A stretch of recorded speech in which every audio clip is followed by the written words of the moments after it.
So, a couple of weeks ago, probably more like a month ago, I made a video about how I Bible journal, and it was completely awkward, and I sounded so unenthused, and I probably still do. I don't know what I'm doing wrong, but so I'm making a new one because it wasn't very clear, and I basically just went through that specific chapter, and I didn't really talk about overall, but whatever. So I made a list of words that fit what I'm trying to say.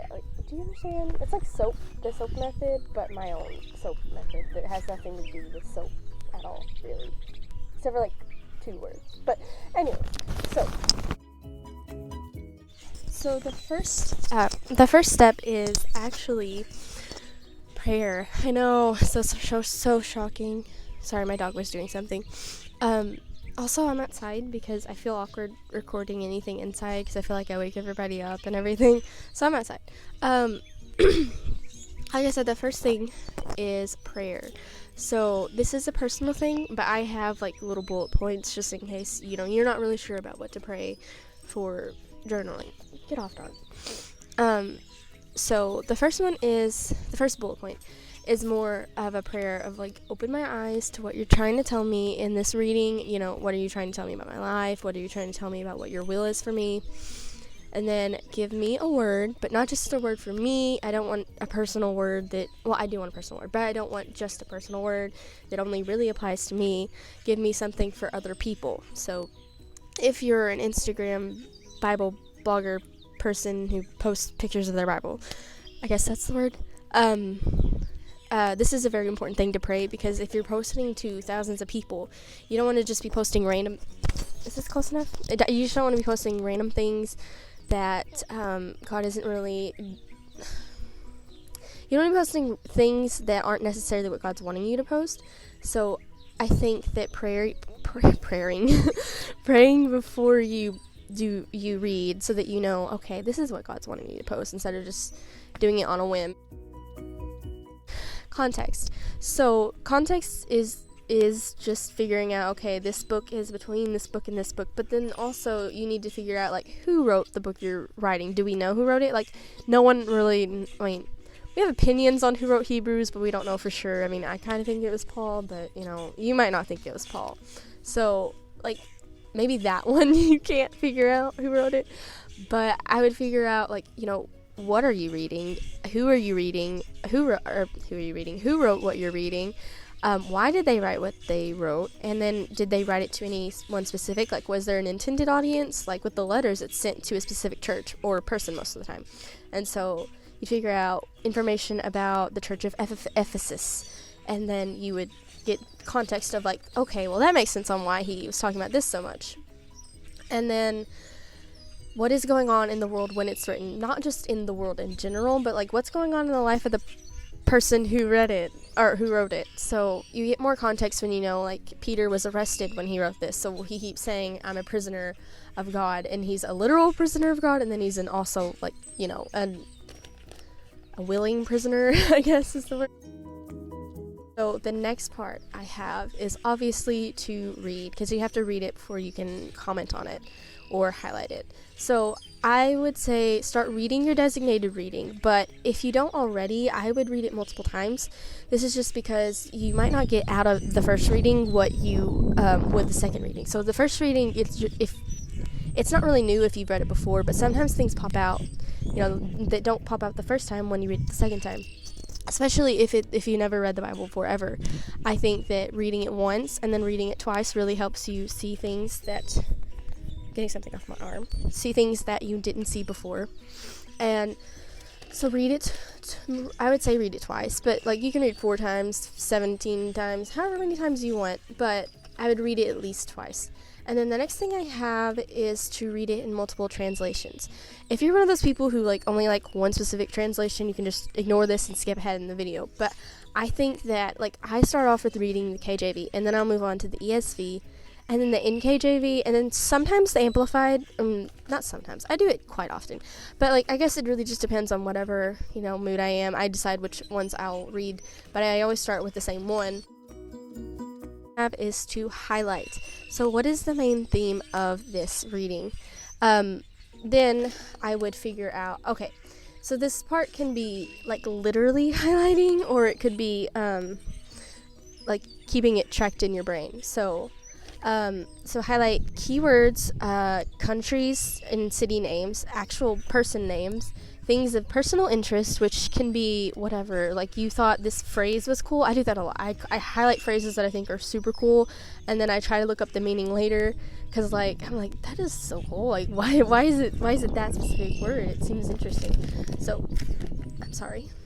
So I look up country, city names, important messages, which this can also be completely personal, because whatever is important to you. I'm sorry, I'm kind of sick, but I don't have the C word, but I'm sick. I think I might have a sinus infection. So like I said, important messages, characteristics about God. One second, I'm gonna fix this. Okay, so important characteristics about God. So I don't remember who it was, because I wasn't following them. I found it on my Explore feed. There's a person who did a full-on study of like characteristics about God, like each specific characteristics, and it looked really cool.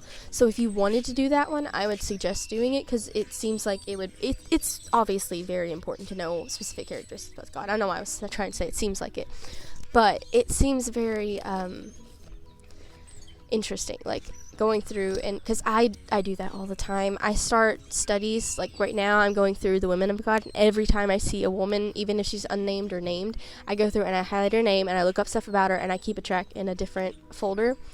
And then I did that with Fear Not, and then I figured out that there is not actually 365 mentions of Fear Not. So I'm sorry if you're one of those believers like, yay, he gives us a reminder every day, because it's not true. I got up to like 100 and something, like upper 100s, but I didn't get past that. And I was in like Deuteronomy, and I was like, it's only like 30 or 40 something, and so it didn't work. And then the year after that, I did Boldness, and then this year I'm doing Women of the Bible. So I would suggest, like, if you ever wanted to do just like one study for the year, and then that's what you super pay attention to, I would suggest the characteristics of God, because that would be very, very interesting. So the next thing I have is lessons to learn and illusions. So lessons to learn, obviously, anything that you didn't know or anything that you could apply to something else. And illusions is kind of like the same. So does it reference a specific verse in the Bible, or does it reference a book of the Bible, or a person in the Bible, or a person who wrote a book of the Bible? Next thing I have is observations. So this gets into the soap thing that I mentioned earlier, because I said that 2 of the soap words, I guess. So observations, what is the author addressing? Does he say anything about like salvation or holiness or something like that? And then what did you learn from this passage? So that kind of goes in with the highlighting important messages and things of personal interest and lessons learned. So this is where you can kind of write down all those things. So basically everything in the observation is you're commenting on what you wrote in that, or what you highlighted in the highlight, like either physically highlighted or like in your brain highlighted. This is basically where you can comment on those things. So do you have any questions? Which I think that it's important to question what you're reading, like, okay, so this is this about this, how does that apply to this, and how does it apply to that, and how does it apply to this other thing that I didn't even know they were connected at first, and now I'm questioning it, so I'm like, oh my goodness, they might be connected, you know? So do that. It's very important to do. What jumped out to you? So anything that sparked personal interest. I'm recording for 9 minutes. I talk so much. Comment on things, like I said, comment on things you highlighted. Application is, how does this relate to the rest of the Bible? Kind of like the illusions thing. So this is where you're commenting specifically on that. What does it tell you about God? This is where, you know, how you highlighted your characteristics of God. Now you're actually commenting on those. Like, so what does it mean if he's merciful? Or what does it mean if he's long suffering, or stuff like that? And then how can you apply this to the rest of your life? And then how can others apply? I'm sorry, I keep doing it. How can this apply to other people's lives? So, because your life is different from someone else's life. So, like, this is like different seasons of life. So how does this apply if you're married? And how does this apply if you're about to have a baby? And stuff like that. And the last one that we finally get to, because I have been talking so long, is prayer. So you start with prayer and you end with prayer. And you want to know why you end with prayer? Okay. So you ask God to help you apply the things that you've learned. So in the first prayer, you asked him to open your eyes to those things. And then in the last prayer, you ask him to help you apply those things that he opened your eyes to. And then if he opened your eyes to stuff, you should thank him for it, because he didn't have to do it. And am I holding this way too close? I'm sorry. He didn't have to do it, but he did anyways, and so thank him for that. And then finally, ask him to help you share what you have learned, because it's important to learn things for yourself, but if all you ever do is learn things for yourself and you're not sharing them with other people, there's like no purpose, because like we're supposed to go and make disciples. That's the last thing that Jesus says whenever he goes into heaven. So if you're only learning to learn for yourself, then you should try to start learning to share with other people, because it's very important to share what you've learned. So I hope this was helpful, and I hope it was less awkward than my first one. My first one was awful. I'm so sorry for that. I'm sorry you had to listen to that. I really hope I wasn't rapping. I have a problem with speaking way too fast.